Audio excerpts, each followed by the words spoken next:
What's up, guys? Brandon and Jeremy here from friendofrc.com giving you our review of the Spektrum DX3R. Now, this is probably what you consider an entry-level, high-level remote. Like, it's certainly a lot more than your $30, $40 remotes. It's got multiple models, very, very, very convenient. If you've got the dough to kind of have extra receivers laying around, you don't want to mess around with carrying a bunch of remotes with you.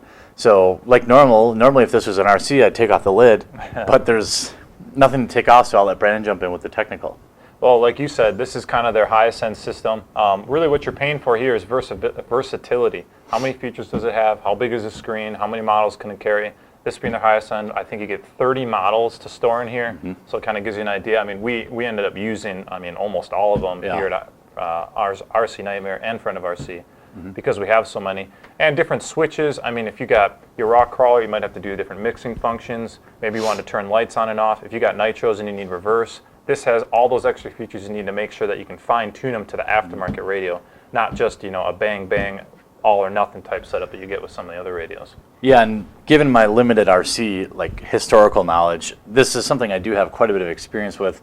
And I'll honestly say, from a layout standpoint, it's actually pretty good. They've got the side toggle buttons here underneath that are pretty convenient for your hand, and the model selector on the back with the wheel. So basically, if you've never used one of these before, you'll turn it on, you'll see your options, and then there's a little wheel here. You kind of roll down, and you just push it in like a mouse, select it. So it's very intuitive for me to use. The only technical drawback is after I bought this, I noticed they came out with lithium-ion rechargeable batteries. Oh, so yeah, sure. That was a nice upgrade. This still takes 4 AA's. Honestly, it's really not a battery monster. It doesn't really suck a lot of power. I don't think I've ever replaced these batteries maybe once or twice. They last a long time. Yeah, Spektrum does a great job with their, this is DSM-2 technology, running off only 4 AA's, just super efficient. You get excellent runtime on them compared to the old radios or maybe a lower quality 2.4. You're running 8 AA's and it's going to suck them a little faster.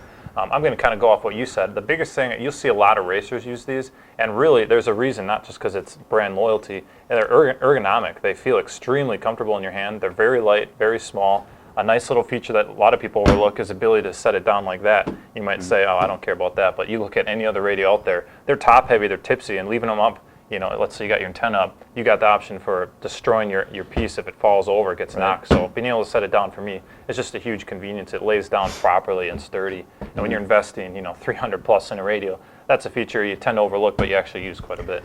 Yeah, and as long as you get by on 3 channels, which is going to be good for most anything on the ground, with the exception of some crawlers, it's got limitless possibilities. It's like the last remote you'll ever buy if you don't get into helis or planes. Absolutely. And in terms of cost, I'll roll cost and fun factor until the remote kind of doesn't, or the review doesn't go on too long. But fun factor, how fun can a remote be? Yeah. It's convenient. That's fine. The cost of the remote itself, I'd say it's fair. It's worth the money. My beef with it is the enormous cost for the receivers. The remote's great. Cost. Yeah, it's like selling the printer for $99 and the cartridges for $50. It's like, yeah, exactly. You're paying $100 for every stinking receiver that you add onto this. So it's like people forget about that when they're like, oh, I could put this on 30 models. Well, if you got $3,000 to buy 30 receivers. Yeah, right.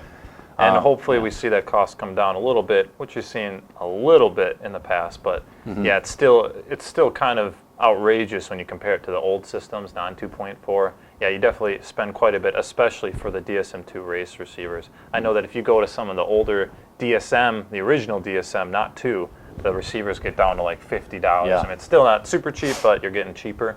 But again, yeah, they know what they're doing. They know you want the good technology, the nice receivers. They're really small, really light, low power consumption. Yeah, it is what it is with name brand. Yeah, and so therefore the value is fine. I'd give it it's not like we've seen some other low-cost alternatives to the Spektrum brand. For people maybe like me who don't race but don't want to carry 20 remotes around. I've seen remotes similar to this for under $50. And those I would give a full value score. Absolutely. Performance, this is going to get a full performance score. Value, depends how much value you place on DSM-2. Yeah, and all your models, and I guess brand loyalty, sticking with someone that's going to back up their product. Yeah, I would have to agree. I'd say you get a little edge over those cheap radios with the amount of features you get in here. When I say features, I'm talking about digital programming features. They add a bunch of extra, make sure you have no limitation type options that some radios might skimp out on. But if you're not looking at a $300 radio, chances are you probably don't need those features. Right. And I really bought it just for the ability at first to put a bunch of RCs on it. So I didn't care about necessarily all the little technical specs of how it performed. So, yeah. C'est la vie, I suppose. Yes, to summarize, would I buy it again? Yeah, I'd buy it again. I love it. Absolutely. Yeah, I've grown to kind of love them, especially the feel. Again, it's kind of hard to portray that through a video, but if you got a local hobby shop and they'll let you hold these, hold a cheap no-name radio that's got 8 AA's on the bottom, and then hold one of these, and tell me what you'd rather have in your hand every time you're out there playing around. That's what she said? So anyway, if you have any questions about the Spektrum DX3R remote, particularly our use of it, because this is used very heavily, post them up on down below, or shoot on over to our website at friendofrc.com. Thanks. See you guys.